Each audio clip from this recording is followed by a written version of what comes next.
मेरे प्यारे भाइयों और बहनों, आप सबको मेरा हार्दिक प्रणाम। जैसा कि कल मैंने कहा कि मैं तलाक में विश्वास नहीं रखता। मैं विवाह को एक धार्मिक संस्कार मानता हूँ। इसे तोड़ना नहीं चाहिए, क्योंकि इससे कर्म के सिद्धांत में गड़बड़ हो जाती है। विवाह के द्वारा हम जीवन भर के लिए वचनबद्ध हो जाते हैं। यह जीवन भर का संबंध है। जाहिर है कि इतने लंबे संबंध में खुशियां व गम तथा सुख व दुख तो होंगे ही। सच्चा प्रेम इन सबको सहन करके अंत में विजयी होता है। यदि हम चाहें कि कोई शादी सच्चे अर्थों में सफल हो, तो उसके लिए आपसी तालमेल बहुत जरूरी है। और यह तालमेल बाह्य बातों पर आधारित नहीं होता। बाहरी रूप रंग से ज्यादा व्यक्ति का स्वभाव व उसके गुण ज्यादा महत्व रखते हैं। शादी के बाद जब स्त्री पुरुष इकट्ठे रहना शुरू करते हैं, तो उनका असली रूप सामने आता है। इसलिए आप जिससे शादी करने जा रहे हैं, उसके रूप रंग के आधार पर उसके चरित्र के बारे में कोई गलत फैसला न करें। एक बालिका मेरे पास आकर बोली, एक लड़का है जिससे मैं शादी करना चाहती हूँ। मैंने उससे कहा, मुझे उसके बारे में बताओ। वह बोली, वह एक ऊंचे कुल का लड़का है। मैंने कहा, यह गुण 0 है। लड़की बोली, उसने कंप्यूटर साइंस में डॉक्टरेट की है। मैंने कहा, 1 और 0। वह बोली, वह अपने माता पिता की इकलौती संतान है। मैं बोला, 1 और 0। उसने आगे कहा, वह दिखने में बहुत हैंडसम है। मैंने कहा, तब 1 और 0। इस प्रकार जीरोस बढ़ते गए। और फिर वह बोली, वह अच्छे चरित्र का धनी और ईश्वर पर विश्वास रखता है। मैंने कहा, अगर ऐसा है तो इन सब जीरोस के पहले 1 का अंक लगा दो और समझो कि उसे इतने अंक मिले। मेरे प्यारे भाइयों और बहनों, जिसे आप अपना जीवन साथी बनाना चाहते हैं, उसका आपको पहले स्वभाव परखना चाहिए और देखना चाहिए कि आपके स्वभाव से वह कितना मेल खाता है। इसी से आपकी शादी स्थायी रहेगी। असल में जब हम किसी से इमोशनल रूप से जुड़ जाते हैं, तो फिर उसके चरित्र को परखना बड़ा मुश्किल होता है। इसलिए मेरे विचार से माता पिता का कर्तव्य है कि वे उस व्यक्ति के बारे में उचित पूछताछ करके पता करें। मुझसे कई बार पूछा जाता है कि कौन सा विवाह बेहतर है, अरेंज्ड मैरिज या लव मैरिज। जब मैं कहता हूँ कि प्रेम विवाह हो या माता पिता द्वारा तय किया गया विवाह, सब विवाह ईश्वर द्वारा तय किए जाते हैं। यह सुनकर सब हैरान हो जाते हैं। मेरा दृढ़ विश्वास है कि हमें ईश्वर द्वारा प्रदान किए गए इस जीवन रूपी सुंदर पुस्तक के 3 महत्वपूर्ण पन्ने ऐसे हैं जिनमें उसने जो ठीक समझा वह पहले से ही लिख दिया। इन 3 पन्नों पर, जीवन के इन 3 अंगों पर हमारे चुनाव का कोई बस नहीं चलता, बल्कि यह कहना चाहिए कि हमारे लिए पहले से ही चुनाव हो चुका है। ये 3 अंग इस प्रकार के हैं। पहला, कब, कहाँ और किस परिवार में आपका जन्म होगा। दूसरा, कब, कहाँ और किसके साथ आपका विवाह होगा। तीसरा, कब, कहाँ और कैसे आपकी मृत्यु होगी। मेरे प्यारे भाइयों और बहनों, कई युवक इस बात को समझ नहीं पाते और कहते हैं, लेकिन दादाजी, मैंने अपने माता पिता को साफ साफ बता दिया है कि मेरी शादी मेरी और सिर्फ मेरी मर्जी से होगी। मैं अपनी पसंद की लड़की चुनूंगा और मैं ही फैसला करूंगा कि मुझे कैसे, कब और कहाँ शादी करनी है। कई युवक और युवतियां इस बारे में इतने पक्के हैं कि वे मिस्टर या मिस राइट की ताक में रहते हैं और माता पिता की दखल अंदाजी के बिना ही अपना जीवन साथी चुन लेते हैं। वे ऐसा दिखाते हैं कि जीवन के इस महत्वपूर्ण पहलू के बारे में अपना जीवन साथी चुनकर उन्होंने अपने अधिकार का इस्तेमाल किया है। हाँ, उन्होंने चुनाव के हक का इस्तेमाल किया है, लेकिन उस अर्थ में नहीं जिस अर्थ में वे सोचते हैं। मैं बताता हूँ, मृत्यु के बाद मनुष्य देवलोक में जाता है तो उसे भूतकाल व भविष्य काल को देखने का मौका दिया जाता है। वह पूरी ब्रह्मांड योजना को देखता है और इस योजना में अपने पिछले जीवन को तथा भविष्य के जीवन में उसका क्या रोल है यह भी देखता है। इससे पृथ्वी में अगले जन्म की तैयारी में उसे मदद मिलती है। इस शांत व धीर लोक में वह आत्मा धरती पर अपने अगले जन्म की योजना बनाती है। यहाँ मनुष्य अपना भाग्य खुद लिखता है। यहीं पर हर मनुष्य अपने ऐसे भावी जीवन साथी का चुनाव करता है जो उसके अगले जन्म में विकास व उन्नति में उसकी मदद करेगा। इसलिए मैं कहता हूँ कि कर्म सिद्धांत के अनुसार सब विवाह पहले से ही तय हो जाते हैं। हम पहले से ही चुनाव कर चुके होते हैं। विवाह स्वर्ग में तय होते हैं। कहने का यही अर्थ है, जो हमने अपनी भलाई के लिए स्वयं चुना है उसे हम अस्वीकार कैसे कर सकते हैं। ऐसे हालात में तलाक कैसे स्वीकार किया जा सकता है। मेरे प्यारे भाइयों और बहनों, हर आदर्श पति को अपनी पत्नी के साथ रानी जैसा व्यवहार करना चाहिए। अमेरिका के प्रसिद्ध राष्ट्रपति थियोडोर रूजवेल्ट जब हार्वर्ड यूनिवर्सिटी में पढ़ते थे तब एक 17 साल की लड़की एलिस से प्रेम करने लगे। वह पहली नज़र का प्रेम था। बाद में उन दोनों की शादी हो गई। रूजवेल्ट ने अपनी डायरी में लिखा, मुझे एलिस से शादी करने की रजामंदी मिल गई है। मेरे जीवन का अब यही मकसद होगा कि मैं उसे खुश रखूं, हर प्रकार के कष्टों से उसे बचा कर रखूं, उसकी रक्षा करूं।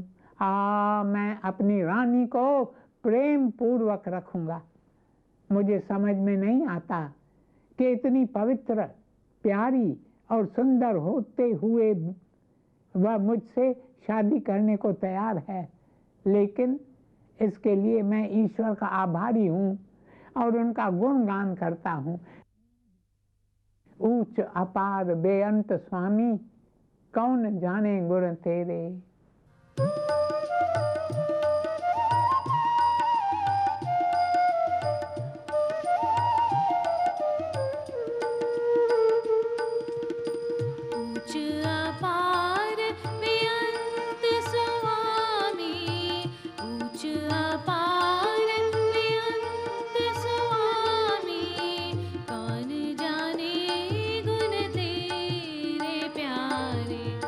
कौन जाने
प्यारे भाई और बहनों, यहाँ मुझे एक बुद्धिमान व्यक्ति के शब्द याद आ रहे हैं जिन्होंने कहा है, the happiest wife is not the one who marries the best man but the one who makes the best of the man she marriage.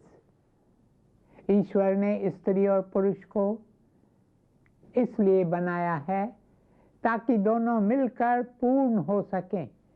इसलिए उसने पुरुषों को कुछ गुण प्रदान किए हैं और स्त्रियों को दूसरे प्रकार के पूर्वक गुण प्रदान किए हैं। अपने आप में स्त्री या पुरुष कोई भी पूरा नहीं है। पुरुषों में शक्ति, दृढ़ता, ऊर्जा, बल और साहस जैसे गुण हैं।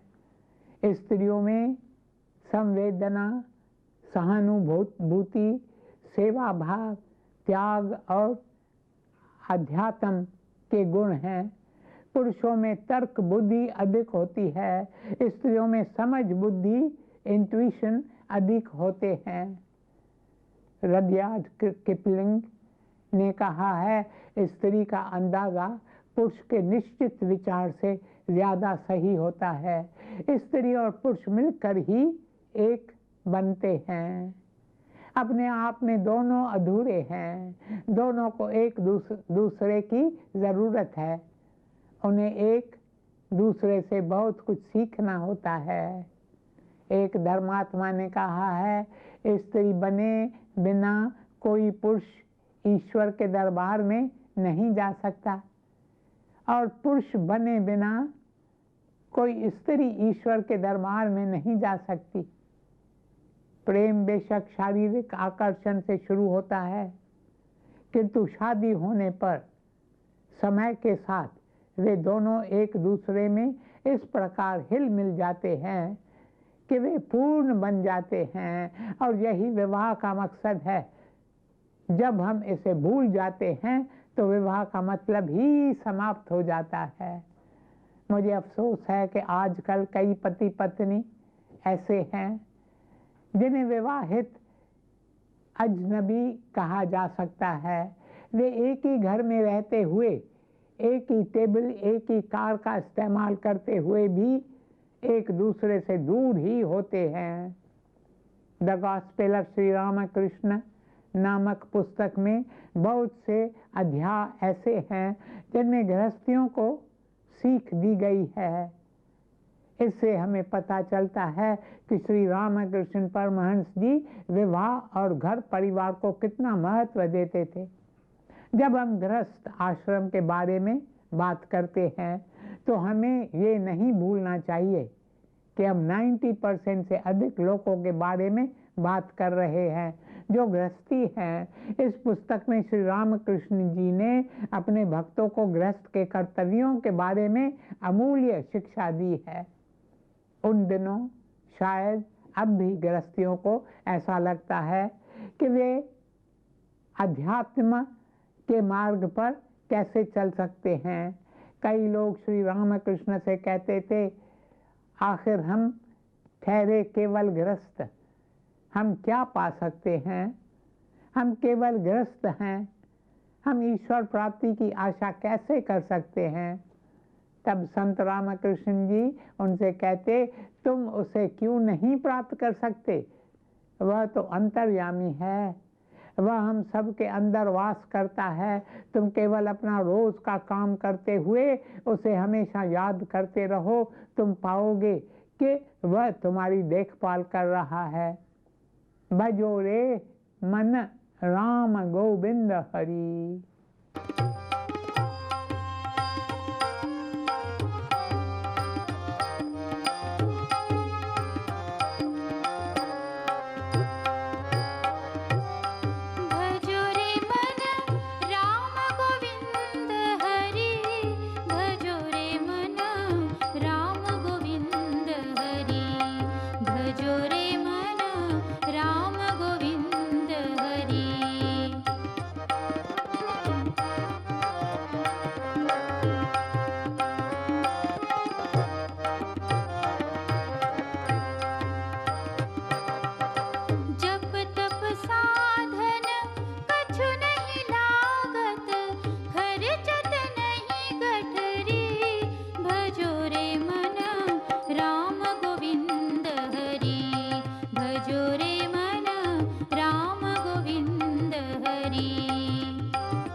मेरे प्यारे भाइयों और बहनों, गृह या घर में रहने वाले को गृहस्थ कहा जाता है।